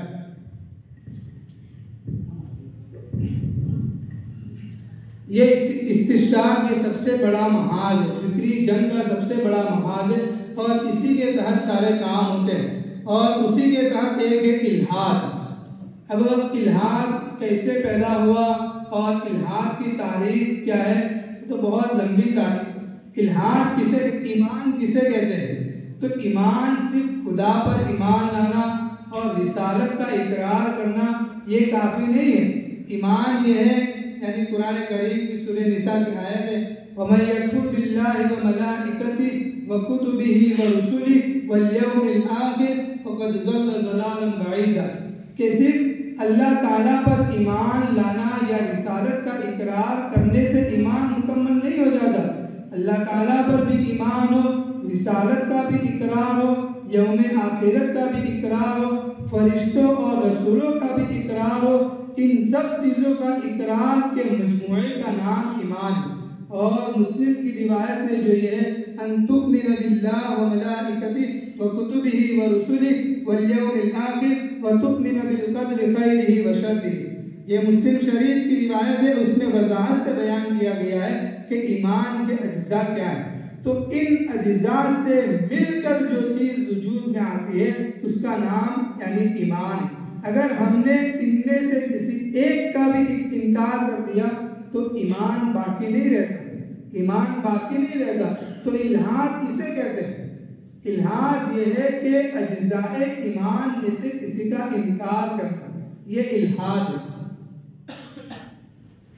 جیسے فطرت سے بغاوت کرنا، یعنی ہمیں اسلامی تعلیمات سے اور اللہ کے نبی علیہ السلام سے اور جو قرآن کی تشریح ہے اس سے یہ پتہ چلتا ہے کہ اس یعنی کائنات میں جو کچھ بھی ہوتا ہے وہ اللہ تعالیٰ کی طرف سے ہوتا ہے. یعنی ایک پتا بھی اللہ تعالیٰ کی قدرت کے بغیر نہیں ہلتا. تو یہ ہمارا ایمان ہے کہ نظام کائنات میں چاہے کوئی چھوٹا واقعہ ہو یا کوئی بڑا واقعہ ہو، ہر واقعہ وہ اللہ تعالیٰ کی طرف منسوب ہے اور اللہ تعالیٰ کے کرنے کی وجہ سے وہ ہوتا ہے، وہ فطرت کی وجہ سے نہیں ہوتا. انسان کا جینا، انسان کا مرنا اور انسان کا بیمار ہونا، یہ ساری چیزیں اللہ تعالیٰ کے حکم سے پیدا ہوتی ہے، یہ نظام فطرت کی وجہ سے نہیں ہوتی. تو ملحدین کیا کرتے ہیں؟ ان اجزاء ایمان میں سے کسی کا انکار کرتے ہیں. یعنی وہ یہ کہتے ہیں کہ یہ جو سارے واقعات اور دنیا میں جتنے بھی حادثات ہوتے ہیں، چاہے انسان مرتا ہے، پیدا ہوتا ہے، بیمار ہوتا ہے، اور جن جن حالات سے انسان گزرتا ہے، چاہے وہ خوشی کا حال ہو یا غم کا حال ہو، وہ اللہ تعالیٰ کی طرف سے نہیں ہے، وہ کسی کی طرف سے نہیں ہے، بلکہ وہ ایک فطرت کے تحت ہوتا ہے. وہ ایک فطرت کے تحت ہوتا ہے. یعنی وہ لوگ یہ چاہتے ہیں کہ فطرت کو خدا کا درجہ دیتے ہیں، اور ایمان یہ ہے کہ خدا ہی ہے کہ جس کے ذریعے سے ساری چیزیں وجود میں آتی ہیں. اور ان کا یہ ہے کہ مطلب وہ یہ چاہتے ہیں کہ ہم جس معاشرے میں رہ رہے ہیں اور جس دنیا میں رہ رہے ہیں تو یہ نظام یعنی فطرت کے مطابق ہونا چاہیے، نہ کہ اللہ تعالیٰ کے نظام کے مطابق. یعنی جیسے اللہ تعالیٰ کا نظام یہ ہے کہ ایک انسان پیدا ہوتا ہے اور ایک انسان مرتا ہے، وہ اللہ تعالیٰ کی وجہ سے. اسی طرح قانون فطرت ایک یہ ہے کہ مرد یعنی نکاح کے ذریعے سے مرد عورت سے فائدہ اٹھائے اور عورت مرد سے، یہ نظام فطرت ہے. جو شادی کا جو قانون ہے وہ نظام فطرت ہے. ملحدین کیا کہتے ہیں کہ نہیں، مطلب معاشرے میں اس طرح کی پابندی نہیں ہونی چاہیے، خدا کی طرف سے شراب حرام ہے. وہ لوگ چاہتے ہیں، وہ لوگ یہ چاہتے ہیں کہ مطلب ملحدین جو چاہتے ہیں کہ معاشرہ جو ہے وہ فطرت کے مطابق ہونا چاہیے. اگر کوئی انسان یہ چاہتا ہے، اس کی طبیعت یہ کہہ رہی ہے کہ اسے شراب پینی ہے، تو شراب پینے میں کسی قسم کی ممانعت نہیں ہونی چاہیے، چونکہ اس کی فطرت کہہ رہی ہے. اور ہمیں اللہ تعالیٰ کہہ رہے ہیں کہ نہیں، شراب حرام ہے. اسی طرح یہ ہم جنس پرستی کہ قانون فطرت یہ ہے کہ مرد عورت سے نکاح کرے. وہ لوگ یہ چاہتے ہیں کہ اس میں یعنی اللہ تعالیٰ کا کوئی دخل نہیں ہونا چاہیے. اگر کوئی یہ چاہ رہا ہے کہ ایک مرد مرد سے فائدہ اٹھائے تو اس کی اجازت ہونی چاہیے. یہ فطرت سے بغاوت ہے. حق تو یہ ہے کہ وہ لوگ اب یہاں تک پہنچ چکے ہیں کہ اگر کوئی ایک بچہ پیدا ہوتا ہے اور وہ قدرتی طور پر بچہ پیدا ہوا ہے، وہ لوگ یہ چاہتے ہیں کہ اس کا جو جینڈر ہے یعنی جو صنف ہے کہ وہ مرد ہے یا عورت، یہ بھی یعنی وہ لوگ طے کریں گے. یعنی مثال کے طور پر ایک بچہ پیدا ہوا، وہ بچہ ہے، بچی نہیں، یہ بچہ پیدا ہوا ہے، لیکن اگر وہ بڑا ہونے کے بعد بچہ یہ کہتا ہے کہ میرے اندر مرد کی فیلنگ نہیں ہے، میرے اندر مرد کے احساسات نہیں ہے، میرے اندر عورتوں کی فیلنگ پائی جاتی ہے، تو اسے مرد نہیں کہیں گے، وہ عورت ہے. یہ فطرت سے بغاوت ہے. یہ لوگ یہاں تک پہنچ چکے ہیں. یعنی فطرت سے بغاوت اتنی کرتے ہیں کہ ایک طرف جو قدرتی نظام ہے اس کو بند کرتے، یعنی بچہ جو ماں کے پیٹ میں پلتا ہے اور پھر پیدا ہوتا ہے تو اس کو بند کرنے کی کوشش کرتے، برتھ کنٹرول کے ذریعے سے اس پر روک لگانے کی کوشش کرتے. تو ایک طرف جو فطری نظام ہے اس کو بند کر رہے اور دوسری طرف مصنوعی انسان پیدا کرنے کی کوشش کرتے. یہ ان کی یعنی فطرت سے بغاوت کی انتہا ہے. تو ملحدین یہ کرتے ہیں کہ اجزاء ایمان جو ہوتے ہیں اس میں سے کسی کا انکار کرتے ہیں. اجزاء ایمان میں سے ہم جز خدا کی قدرت ہے، یعنی کہ خدا کی قدرت کے ذریعے سے سارے واقعات ہوتے ہیں. تو وہ لوگ اس کا انکار کرتے. وہ لوگ یہ کہتے ہیں کہ نہیں، خدا کی قدرت کی وجہ سے نہیں بلکہ نظامی فطرت کی وجہ سے یہ ساری چیزیں ہوتی ہیں. اور دوسری چیز یہ ہے کہ اجزائے ایمان کو مکمل اقرار کرنا. جیسے اگر کوئی انکار کرتا ہے، وہ لوگ کیا کرتے ہیں؟ دوزخ اور یعنی جنت کا انکار کرتے ہیں. وہ لوگ یہ تشریح کرتے ہیں کہ جنت کا کوئی وجود نہیں ہے، جہنم کا کوئی وجود نہیں ہے. آدمی راحت میں ہو، آدمی اچھا محسوس کرے اور اس کو کوئی تکلیف نہ ہو، تو یہ جو احساس ہے وہ جنت ہے. وہ لوگ یہ تشریح کرتے ہیں کہ آدمی اگر وہ مطلب آرام کی حالت میں ہے، خوشی کا موقع ہے، اور کبھی خواب میں وہ جیسے کوئی سبز باغ میں گھوم رہا ہے، تو احساسات جو ہے وہ جنت ہے اور احساسات جو ہے وہی دوزخ ہے. ہمارا ایمان کیا ہے کہ جنت کا بھی وجود ہے اور دوزخ کا بھی وجود ہے. وہ لوگ یہ کہتے ہیں کہ جنت کا وجود نہیں ہے نہ دوزخ کا وجود ہے. آدمی اگر خوشی کے موقع میں ہے تو وہ جنت ہے، اور اگر تکلیفوں سے گزر رہا ہے تو وہ دوزخ ہے. تو یہ مطلب یعنی غلط تعبیرات کرنا اور اجزائے ایمان میں سے انکار کرنا یہ ملحدین کا کام ہے. موجودہ دور میں الحاد بہت زیادہ پھیل چکا ہے. یعنی جو اسلامی دانشوران اور اسلامی جو مفکرین ہیں ان کا یہ کہنا ہے کہ ایک زمانہ تھا کہ الحاد سے صرف عوام متاثر ہوتے تھے. میں نے آپ کو بتایا ابھی تھوڑی دیر پہلے کہ اس وقت تک الحاد سے متاثر ہونے میں مذہبی طبقہ بھی شامل ہے. مذہبی طبقہ یعنی جو پابند ہے، صوم و صلات کا پابند ہے، وہ بھی آج الحاد کا شکار ہو رہا ہے. اور اس کی سب سے بڑی وجہ ہم مسلمانوں کی اسلامی تعلیمات سے دوری ہے. جو پرانا الحاد تھا وہ ختم ہو گیا. یہ جدید الحاد کا دور ہے، یہ جدید الحاد کا دور ہے، جدید علم کلام کا دور ہے. ایک زمانے میں جو ان کی مذہب سے جنگ تھی، فلسفہ کو لے کر اور اس طرح ان کے جو نظریات تھے سائنس کو لے کر، وہ ساری چیزیں ختم ہو گئی. اب یہ دور اس کا نہیں ہے. اب معاشرتی سطح پر آزادانہ فکر لے کر الحاد آ رہا ہے. تو اس سے صرف عوام متاثر نہیں ہو رہی ہے بلکہ اس سے مذہبی طبقہ بھی متاثر ہو رہا. اس وجہ سے ہمیں اسلامی تعلیمات کے مطالعے کے ساتھ ساتھ عمل کرنا بھی ضروری ہے. عمل کرنا بھی ضروری ہے. رد الحاد کی سب سے بڑی دلیل آپ خود ہو. رد الحاد کی سب سے بڑی دلیل آپ خود ہو. آپ اسلامی ڈھانچے میں رنگ جائیں، اسلامی رنگ میں رنگ جائیں، آپ خود الحاد کی سب سے بڑی دلیل ہو. اس وقت وہ لوگ یہ پیش نہیں کرتے، یعنی اگر ان سے کہیں کہ نہیں یہ تو غلط ہے، وہ لوگ یہ نہیں کہتے کہ دیکھیے اسلام کی تعلیمات ہے.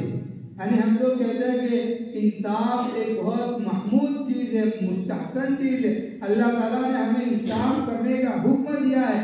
جہاں بھی ظلم ہو وہاں انصاف کو روکنے کی ترغیب ہمیں دی ہے، اور ہم اس کے لیے اسلامی تعلیمات پیش کرتے. وہ لوگ اب اسلامی تعلیمات پیش نہیں کرتے، وہ اٹھا کے پورا مسلم طبقہ پیش کر دیتے کہ یہ دیکھیے یہ مسلمان ہے. آپ لوگ کہتے ہیں کہ اسلامی تعلیمات انصاف پر مبنی ہے، یہ مسلمان ہیں، ان کی زندگی کا جائزہ لیجیے. تو موجودہ دور میں الحاد کی رد الحاد کی سب سے بڑی دلیل آپ خود ہو. آپ اپنے آپ کو مطالعے کے ساتھ ساتھ علم کے ساتھ ساتھ عمل کے ڈھانچے میں ڈال دیں. یہ الحاد یعنی تردید کے لیے کافی ہے. تو ہمیں علم کے ساتھ ساتھ ان چور دروازوں سے مذہبی طبقے میں یا عوام میں جو الحاد آ رہا ہے اسے بھی روکنے کی کوشش کرنی چاہیے. سب سے بڑی چیز مذہبی طبقے میں جو الحاد آ رہا ہے وہ سوشل میڈیا کے توسط سے. سوشل میڈیا کا شعور پیدا کرنا بہت ضروری ہے. استعمال ہر کوئی کر لیتا ہے، استعمال کرنا اہم نہیں ہے. سوشل میڈیا کا شعور پیدا کرنا بہت اہم ہے. کئی چیزیں جو اسلام پر زد پڑتی ہے اور کئی قوانین جو مسلمانوں کے خلاف بنائے جاتے ہیں وہ اس وجہ سے کہ علماء میں سوشل میڈیا کے استعمال کا شعور پیدا نہیں. وہ ایک ویڈیو بناتے ہیں، ایک ریل بناتے ہیں، اور ریل میں تصویر دکھانے کے بعد بیک گراؤنڈ میں ایسی نظم فٹ کرتے ہیں یا ایسا کوئی یعنی بیان وغیرہ فٹ کرتے ہیں کہ جس سے مسلمانوں پر شکنجہ کسا جا سکے. ابھی کی تازہ صورتحال ہے ہے ادارے کو، دارالعلوم دیوبند کو، اس میں ایک وجہ یہ بھی ہے، ہر طالب علم مسجد رشید سے وہاں جاتا ہے تو وہ ریل بناتا ہے اور پیچھے جہاد والی نظم فٹ کرتا ہے. تو ہمیں سوشل میڈیا کا شعور پیدا کرنا بہت ضروری ہے. ہمارے اندر شعور ہونا چاہیے کہ کس موقع پر ہمیں کیا بات کہنی ہے. یعنی بڑے مولانا کہتے ہیں کہ حق بات ہر جگہ نہیں کی جاتی، حق بات کہنے کے لیے موقع چاہیے. اگر بے موقع حق بات کہہ دیے تو فائدے کی بجائے نقصان ہو جاتا ہے. اور خود اس کی مثالیں آپ کو سیرت نبوی میں ملے گی کہ جب موقع تھا تو اللہ کے نبی علیہ السلام نے نہیں کہا، ان کے جذبات کا خیال رکھا، ان کے جذبات کا خیال رکھا. جیسے یعنی یہ کعبۃ اللہ کو یعنی ابراہیم علیہ السلام کا کھینچا ہوا جو نقشہ تھا اس پر تعمیر کرنے کی خواہش آپ صلی اللہ علیہ وسلم کو تھی، اور انہوں نے اس کا اظہار حضرت عائشہ رضی اللہ تعالیٰ عنہ کے سامنے بھی کیا تھا، صرف اس وجہ سے کہ یہ قوم ابھی نئی نئی مسلمان ہوئی ہے تو کہیں ان کے جذبات مجروح نہ ہو جائے. اللہ کے نبی علیہ السلام نے وہ کام اس وقت روک دیا. تو ہمیں کس موقع سے کیا بات کہنی ہے، سوشل میڈیا پر کب کیا کہنا ہے، اس کا شعور ہمیں ہونا چاہیے. تو ہمیں سوشل میڈیا کا شعور پیدا، اور یہ کوئی مشکل نہیں ہے. یہ آپ کے جو اساتذہ ہیں، آپ کے اساتذہ میں ایسے قابل اساتذہ بھی ہیں کہ جو اس کا صحیح اور مثبت استعمال کرتے ہیں. اور اب تو یورپ نے ایک ڈارک ویب، یعنی کئی لوگ ناواقف ایسے نئی نئی چیزیں ڈارک ویب کو بھی سوشل میڈیا پر اپلوڈ کر دیا. اتنی گناؤنی حرکتیں ہوتی ہیں وہاں کہ انسان سوچ نہیں سکتا، انسان سوچ نہیں سکتا اور انسان کو پتہ بھی نہیں چلتا. کئی راستے ایسے ہوتے ہیں سوشل میڈیا پر کہ اگر آپ ایک بار اس راستے پر چلے گئے تو واپسی کا راستہ ناممکن ہے. صرف سوشل میڈیا پر نہیں، ایسی کئی تنظیمیں بھی دنیا میں موجود ہیں کہ اگر ایک مرتبہ آپ اس راستے پر چل پڑے یا اس تنظیم نے آپ کے سر پر ہاتھ رکھ دیا تو آپ کے لیے واپسی کا راستہ ممکن نہیں. یا تو آپ اپنی جان دے دیں یا پھر اسی راستے پر چلتے رہیں. تو ہمیں سوشل میڈیا کا شعور پیدا کرنا یہ بہت ضروری ہے. اب الحاد کے بعد یہ ہے تجدد. تجدد کا مطلب یہ ہے کہ انسان اپنے اندر اتنی ہمت تو نہیں پاتا کہ اللہ اور رسول کا انکار کر دے، اللہ تعالیٰ کا انکار کر دے کہ کوئی اللہ نہیں ہے. یہ مطلب پورا نظام یعنی قدرت کے تحت یعنی نہیں چلتا، فطرت کے مطابق چلتا ہے. اور رسالت کے انکار کی بھی مطلب وہ اپنے اندر طاقت نہیں پاتا. تو پھر وہ اپنے دل کی بیماریوں کو دور کرنے کے لیے تجدد کا سہارا لیتا ہے. دو چیزیں ہیں آپ نے پڑھی ہوگی، ایک ہے تجدید اور ایک ہے تجدد. تجدید مستحسن ہے، جہاں جس چیز کی ضرورت ہو اس کو پیدا کرنا اور اس کی ایجاد، یہ مستحسن ہے. جیسے ایک زمانے میں یہ ہمارے جو مدارس ہیں وہ مدارس نہیں تھے. اب چونکہ مطلب اس زمانے میں ایک ایسی جگہ قائم کرنا ضروری ہے کہ جہاں مسلم یعنی بچے جو ہے وہ وہاں آئے، وہاں تعلیم حاصل کرے. تو یہ مدارس پہلے زمانے میں اس طرح عمارتوں کی شکل میں موجود نہیں تھے. تو یہ جو ہے یہ تجدید ہے. تجدید یہ دین میں مستحسن ہے اور اس کی تعریف کی جاتی ہے. اور دوسری چیز ہے تجدد. تجدد کا مطلب یہ ہے کہ بتکلف بتصنع کوئی چیز پیدا کرنا، یعنی جس چیز کی ضرورت نہیں ہے اس چیز کو بتکلف پیدا کرنا، اس کو کہتے ہیں تجدد. اور یہ تجدد کوئی نئی چیز نہیں ہے، یہ آپ صلی اللہ علیہ وسلم کے زمانے سے ہے. یعنی منافقین کے بارے میں وہ آیت نازل ہوئی تھی، قالت الاعراب آمنا قل لم تؤمنوا ولكن قولوا اسلمنا ولما يدخل الايمان في قلوبكم. یعنی اعراب اللہ کے نبی علیہ السلام کے پاس آتے ہیں اور ان سے یہ کہتے ہیں کہ ہم مسلمان ہیں، ہم مسلمان ہیں.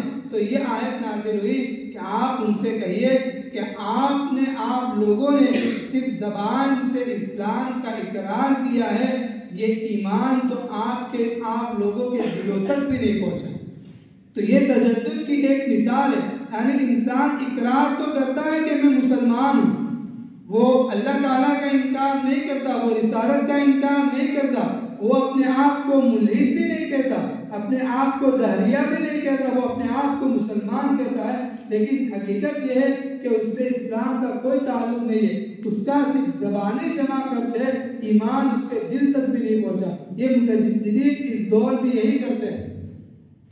دوسری قرآن کریم میں ہے من الذین قالوا آمنا بافواہہم ولم تؤمن قلوبہم، یعنی کہ اپنی زبان سے تو اقرار کرتے ہیں کہ ہم لوگ مسلمان ہیں، حالانکہ یہ ایمان اور اسلام ان کے دلوں تک نہیں پہنچا۔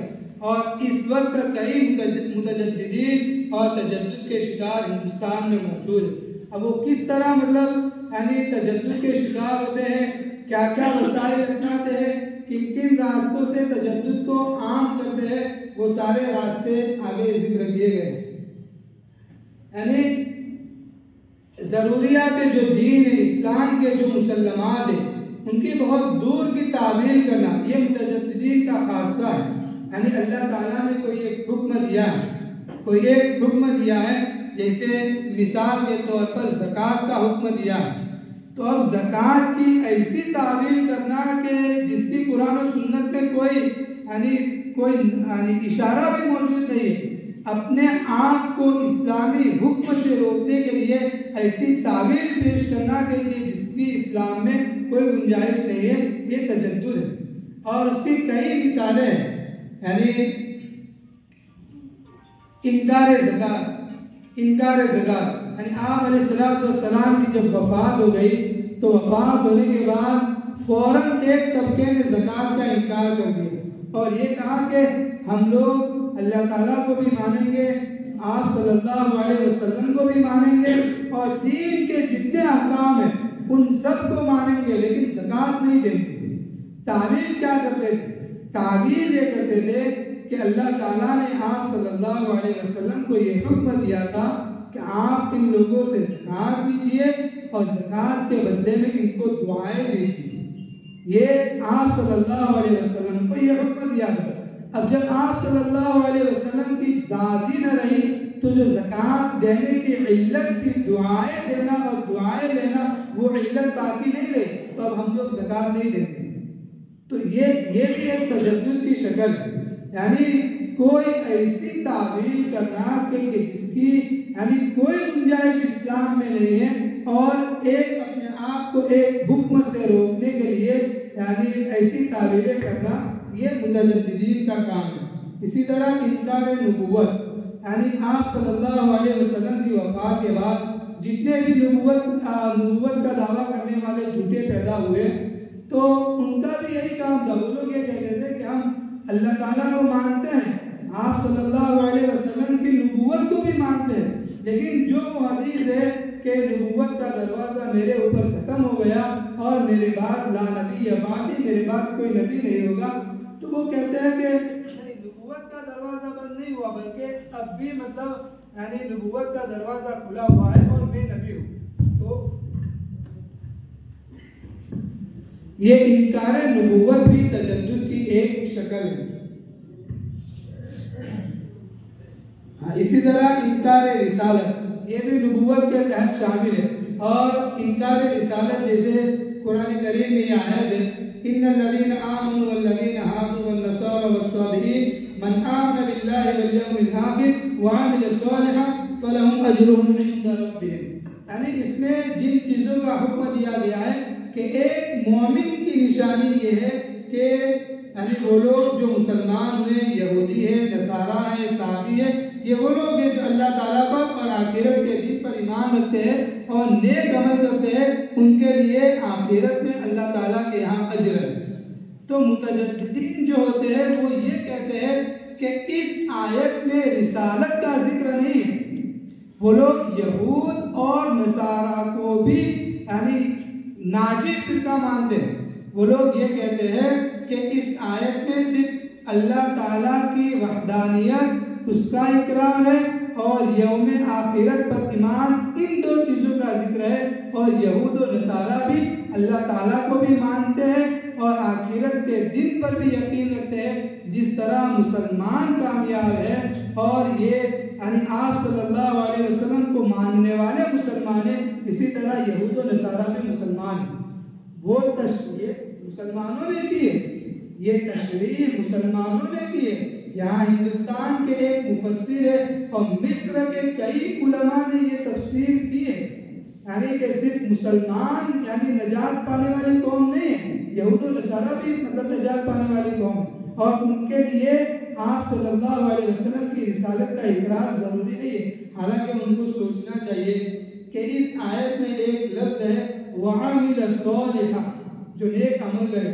عمل صالح ہر دور میں وہ ہوتا ہے جو اس نبی کے دور کی تعلیم، وہ عمل صالح ہوتا ہے۔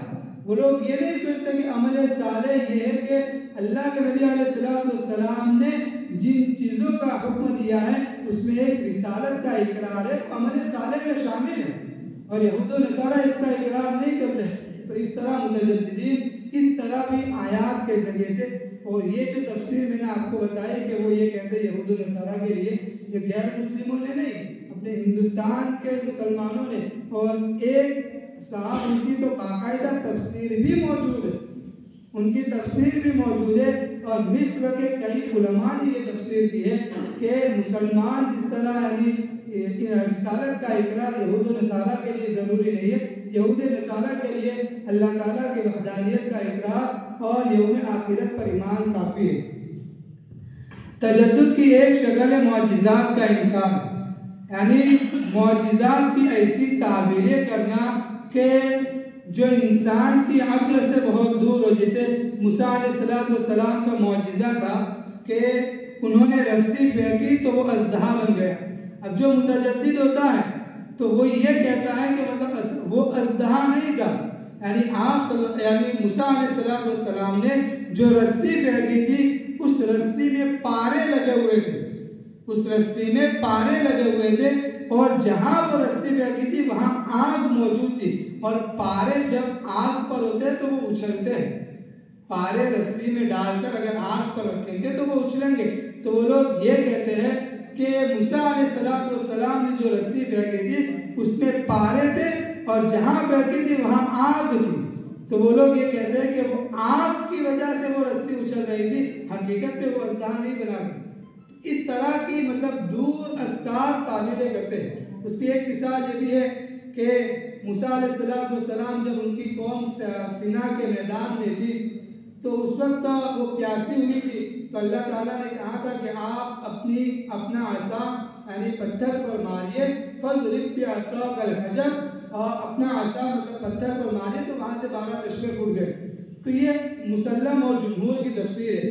متجدد کیا کرتا ہے، وہ یہ کہتے ہیں کہ یہاں جو ضرب ہے تو یہاں ضربہ مارنے کے معنی میں نہیں ہے بلکہ چلنے کے معنی میں، جیسے ضربہ یہاں چلنے کے معنی میں ہے۔ وہ لوگ یہ کہتے ہیں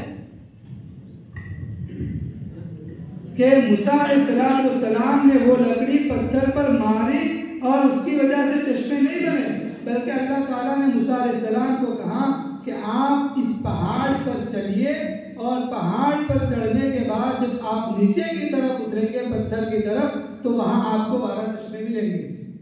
یہ متجددین اس طرح کی، حالانکہ ان کو معلوم ہونا چاہیے کہ ضربہ کا صیغہ جب با آتا ہے تو اس وقت وہ مارنے کے معنی میں مستعمل ہوتا ہے، اور ضربہ کا معنی جب فی آتا ہے تو وہ چلنے کے معنی میں مستعمل ہوتا ہے۔ تو یہاں ضربہ کا صیغہ با ہے، تو یہاں ایک سیدھی سی بات ہے اور ظاہر سی بات ہے کہ یہاں موسیٰ علیہ السلام نے لکڑی ماری اور اس سے 12 چشمے پھوٹے، لیکن متجدد کہتا ہے کہ نہیں، یہاں موسیٰ علیہ السلام کو چلنے کا حکم دیا کہ آپ اس پہاڑی پر چلیے، پہاڑی کے دوسری طرف پتھر کے پاس آپ کو 12 چشمے ملیں گے۔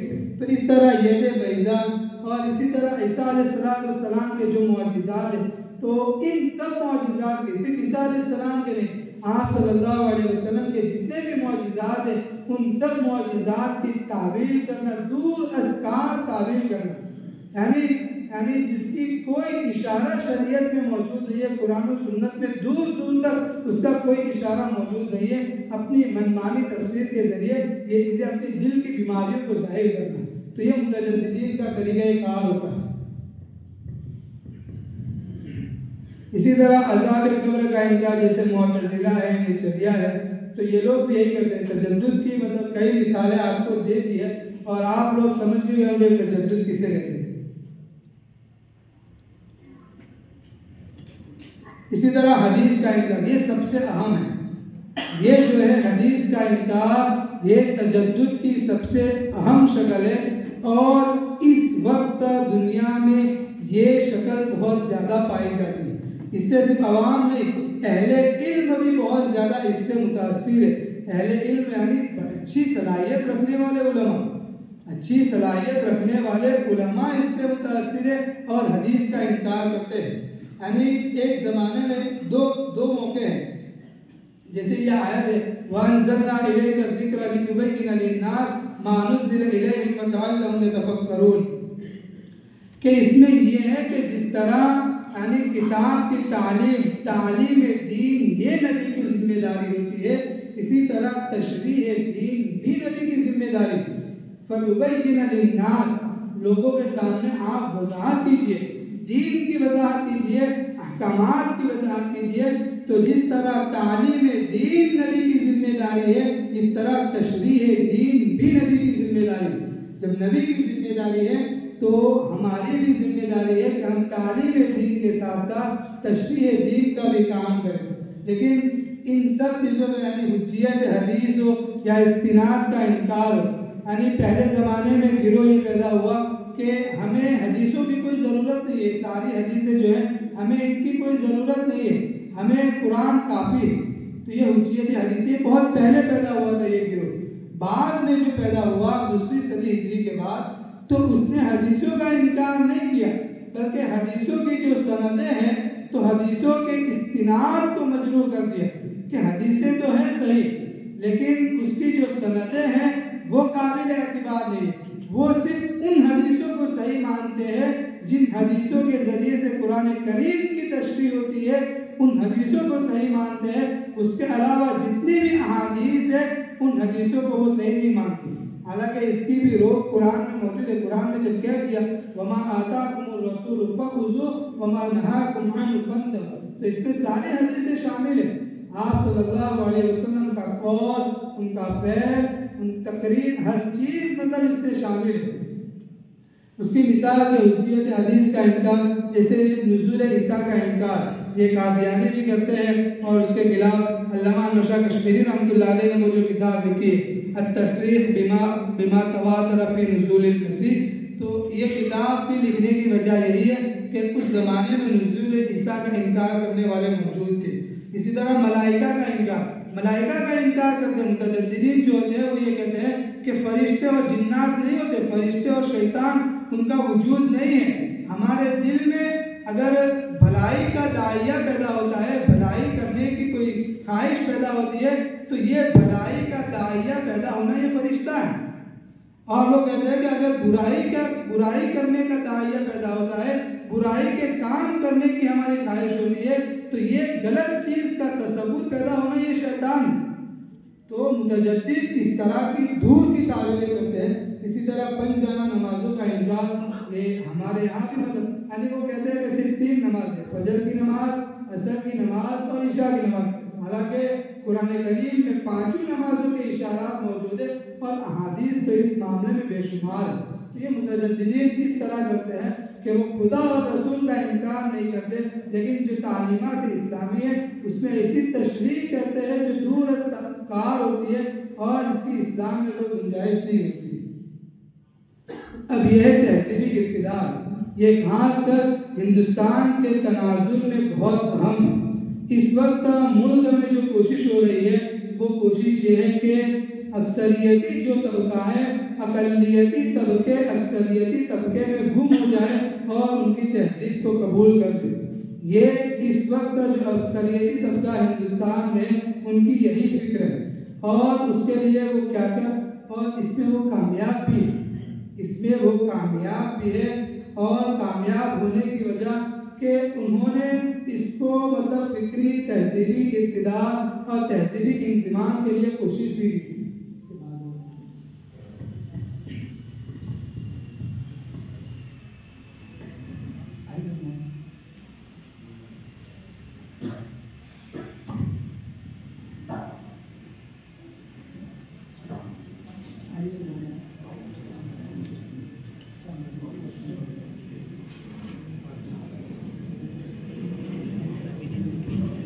تو انضمام کی جو کوششیں ہو رہی ہے، تہذیبی ارتداد اور تہذیبی مطلب ارتداد میں لپیٹنے کی جو کوشش ہو رہی ہے، تو یہاں ہندوستان میں یعنی اتنے سارے خداؤں کی پوجا نہیں ہوتی تھی.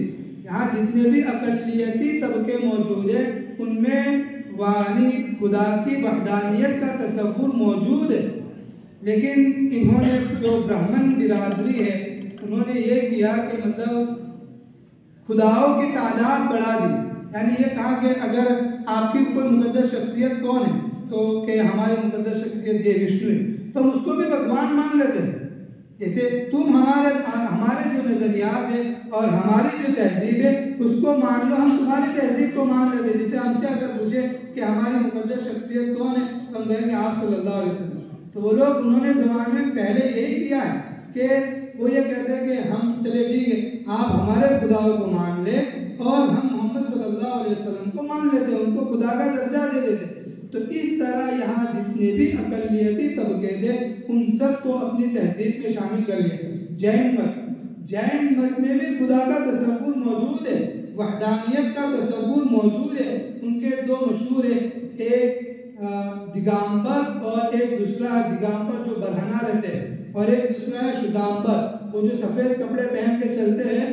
تو ان دونوں کے یہاں تصور موجود ہے، وحدانیت کا تصور ان دونوں کے یہاں موجود ہے، لیکن انہوں نے آریاؤں نے ان کے تصور کو ان کی جو مقدس شخصیات ہیں ان کو خدا کا درجہ دے کر ان کو اپنی تہذیب میں رنگ دیا. اسی طرح بدھ مت ہے، بدھ مت میں آج بھی آپ ان کو دیکھیے ان کا جو مول کلمہ وہ کلمہ یہ ہے کہ اللہ تعالیٰ کی ذات ایک ہے اور وہ بے خوف ہے، اس کا جیسا کوئی نہیں ہے. یہ سارے اوصاف جو اللہ تعالیٰ کے اوصاف ہم مسلمان مانتے ہیں وہ سارے اوصاف بدھ مت میں موجود ہے اور یہ وحدانیت بدھ مت میں پائی جاتی ہے. لیکن اشوک کے بعد جو راجہ آیا سن عیسوی 120 میں اس نے بدھ کو بھی اوتار کا درجہ دے دیا، اس نے بدھ کو بھی خدا بنا دیا. تو اب وہ بھی خدا بن گئے اور اس طرح ان کو خدا بنا کر آریاؤں نے بدھوں کو بھی اپنی تہذیب میں شامل کر دیا. تو اسی طرح سکھ مت ہے، سکھوں کے یہاں بھی یہ تصور موجود ہے. یعنی جو گرو نانک تھے وہ خود توحید کے قائل تھے، تو ان کو بھی یعنی گرو نانک کو خدا کا اوتار دے دیا اور ان کو. اور اس کی مثال آپ کو قرآن کریم میں بھی ملے گی. جیسے قرآن کریم میں سورہ کافرون جو نازل ہوئی ہے وہ تہذیبی ارتداد کے رد میں نازل ہوئی ہے. یعنی جب انہوں نے دیکھا کہ اسلام تیزی سے پھیل رہا ہے تو انہوں نے مسلمانوں کو اور صحابہ کو دعوت دی اور یہ کہا کہ ہم لوگ یہ کرتے ہیں کہ آپ لوگ یعنی طے کر لیں کہ اس دن ہم آپ کے یعنی خدا کی عبادت کریں گے اور اتنے دن ہم ہمارے جو 360 بت رکھے ہوئے ہم ان کی عبادت کریں گے. ہم جھگڑا ختم کرتے ہم آپس میں بھائی بھائی ایک خاندان کے لوگ ہیں. تو یہ تہذیبی ارتداد کی پیشکش سب سے پہلے کفار مکہ نے کی تھی کہ آپ کچھ دن ہماری بتوں کی عبادت کر لیں اور وہ دن ختم ہونے کے بعد کچھ دن ہم آپ کے خدا کی عبادت کریں گے. تو اس وقت آپ نے فوری جواب نہیں دیا. حالانکہ آپ بالکل کہہ سکتے تھے فوراً کہ یہ ممکن نہیں ہے، تو توحید کے خلاف ہے، لیکن آپ صلی اللہ علیہ وسلم نے فوری جواب نہیں دیا اور یہ کہا کہ ہم خدا کی وحی کا انتظار کرتے ہیں، وحی نازل ہونے کے بعد آپ کو جواب دیا جائے گا. اور یہ تاکید آپ صلی اللہ علیہ وسلم نے اس وجہ سے کی کہ کفار مکہ نے پہلی مرتبہ مذہب اسلام کو بطور دین پیش کیا.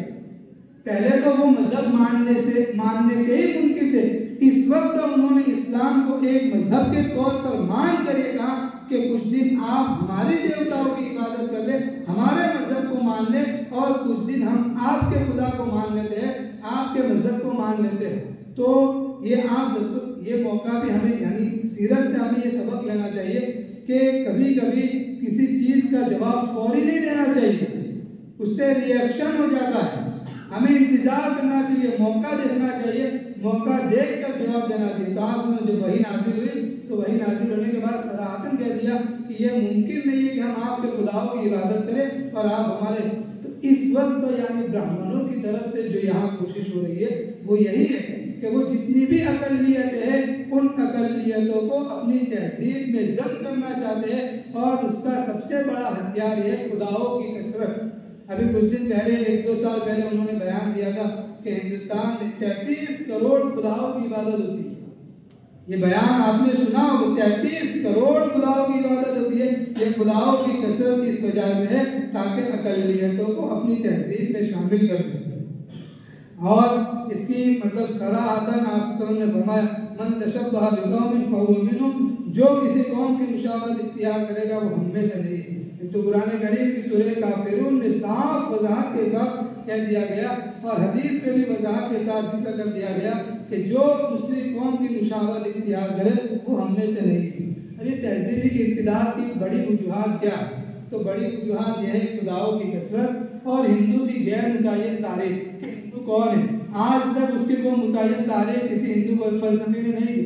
اتنے سارے اقوال ہیں، جو مورتی پوجا کرتا ہے وہ بھی ہندو، جو مورتی کی پوجا نہیں کرتا وہ بھی ہندو.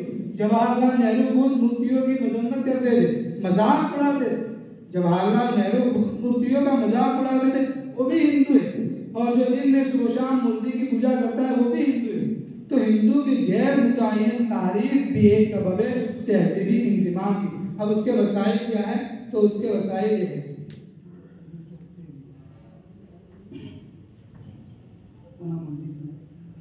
یہ تعلیم، میڈیا، تاریخ، طب یعنی جو یونانی جو ہوتے طب وہ، اور لباس.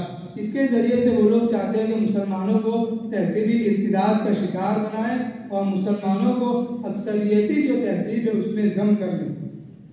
تو ہمیں پہلے جو موضوعات استشراق اور الحاد اس پر بھی مطالعہ کرنا ہے اور اس کا بھی مطالعہ کرنا ہے اور اس حوالے سے ہمیں عملی میدان میں بھی آنا ہے.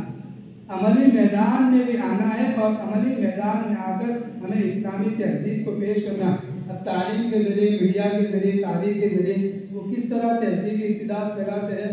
تو ابھی چونکہ یہ وقت کافی ہو چکا ہے تو آپ ان کو نوٹ کر لیجئے اور اس موضوع پر جو یعنی کئی لوگوں نے لکھا ہے، ہندوستانی دانشوروں نے، تو آپ اس کا مطالعہ کر سکتے ہیں. خاص کر بڑے مولانا کی جو کتاب ہے اسلام اور جدید فکری مسائل، وہ نئی شائع ہو کر آئی ہے، 7 جلدوں میں.